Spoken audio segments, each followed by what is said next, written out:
Hello everyone, my name is Vikas Ayar and then this is my friend Prajwal S. Today we are done a project on the IoT based.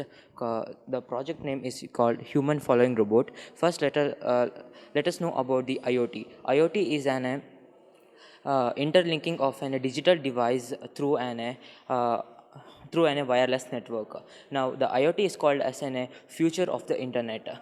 The main aim of the future human following robot is to detect and follow the human. And in the human following robot, it has two types. One is automatic mode and another is manual mode. Now we have developed in a manual mode, and the main components used in the human following robots are Arduino Uno, ultrasonic sensors, IR sensors, L293D motor driver, jumper wires, 18650 Li battery which has 3.7 volts, and BO motors and wheels. So the main applications of this human following robot, it can be used in military purposes to transfer medicine to in the war for the army purposes. It can be used in industries to carry heavy loads.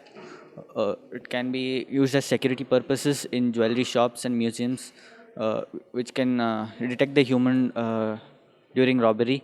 The advantages of this human following robot are its cost is affordable. The robot is automatic. You don't need to control with any control.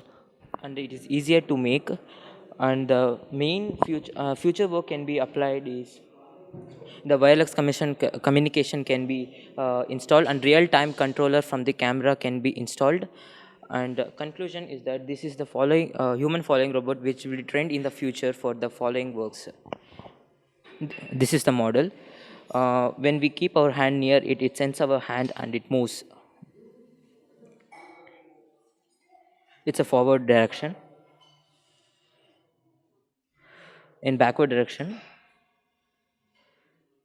This conclusion it can be used in automatic or in manual ways. So we have used in manual ways. In future purpose, you can use it in automatic ways. This. Thank you.